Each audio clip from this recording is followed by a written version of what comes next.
Rich Thomas Weather Network, brought to you by these fine sponsors. Hear Rich's forecast hourly on these Blue Water Broadcasting radio stations.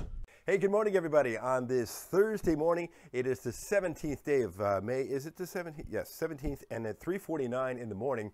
It has been raining most of the night, but the rain just stopped here in East Montgomery. Still raining out at the airport, where they've had 2/10 of an inch of rain, and there's been some thunder and lightning around as well. All right, on this video, I've updated the rain chances, and generally speaking, for most days, I've taken the rain chances down a bit. Now, that's good news if you have outdoor events planned for the weekend, yeah, but the other side of that coin is we need the rain. So we'll look at how much rain could fall and which days have the best rain chances. Plus, what about this possibility of tropical activity out in the Gulf of Mexico during the Memorial Day weekend? Well, some of the models are hinting at that. I'll show you the latest. And let's start with this map. Some of you have been frustrated this week because your town hasn't gotten the rain you had hoped for. Who has been getting the rain? Very interesting map right here.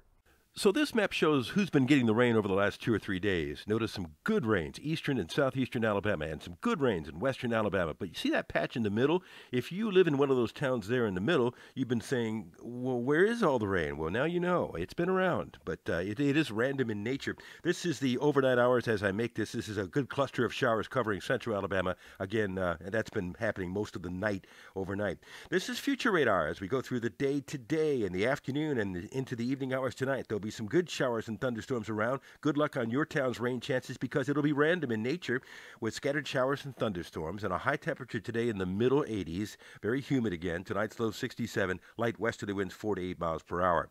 Tomorrow, now, I think the best rain chances will be across the eastern and northeastern counties. I've taken the rain chances in central Alabama down just a bit on Friday and Saturday. I think the showers will be spotty. You could still get a good downpour, don't get me wrong, but I think there'll be fewer showers around. Sunday, and Monday, I've got the rain chances somewhere in the 40 to 50% range. I'll just say 40%, okay? But there'll still be some tropical downpours around both days. Now, as we get into Tuesday, I think the showers become more spotty to scattered across the area as we start to thin out on the number of showers. But here's where the big rains will be in the next few days from Florida through eastern Georgia, the Carolinas, and up the middle Atlantic coastal region. And not so much here, maybe another inch or so over the next few days. Then a little heavier as you get into Georgia and the Carolinas. But, gosh, we need the raindrops. Here's the next few days. Now, this is what I've done. I've adjusted the rain chances. I took it down to 40% Friday and about a 30% chance Saturday and a 40% chance Sunday, Monday. And I've taken the temperatures up a bit with fewer showers around, up to about 90 on Saturday and Sunday, lows at night in the 60s. And the GFS kind of agrees with that. Most days in the 80s, but it has a couple of 90-plus days on Saturday and Sunday, and then again late next week. Let's go down to the beaches. The beach forecast for the beaches from Gulf Shores to Panama City. I've got the rain chances about 40% Friday, Saturday, and Sunday. That's a decent forecast. Water temperature 81. Highs will be in the low to mid 80s for the beaches. And, again, that's pretty typical for this time of the year. Meanwhile, out in the Gulf of Mexico on Memorial Day weekend, this would be Friday, the European showing something tropical coming out of the Caribbean into the Gulf on that day, and the Canadian agrees with it. Where will it end up, and will it become a named storm? We don't know yet. What about the other global model, the American one? The GFS is a little farther east. It takes it into Cuba and then eventually into Florida. We'll see.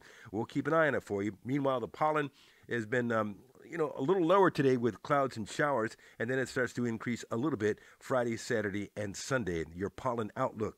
And we'll keep an eye on that as well. Our weather app keeps you on top of where the rain is with our advanced interactive radar plus push notification for severe weather watches and warnings. And it's good to have on your phone. Get it on your phone or tablet today. It's free in the App Store. Just search Rich Thomas Weather. So we have a lot to watch as we keep track of the fluctuating rain chances for the weekend and what could happen out in the Gulf of Mexico, perhaps over the Memorial Day weekend. Live on the radio this morning from 6 to 9 on News Talk 93.1 with Greg J. Emily and Bailey, who's out. The rain has started again. She's out there. It's not very heavy. And another video for you first thing tomorrow morning at 4:45 a.m. And your forecast across the dial whenever you want it, twice an hour on 8 radio stations. That's the Blue Water family of stations. See you later. Rich Thomas Weather.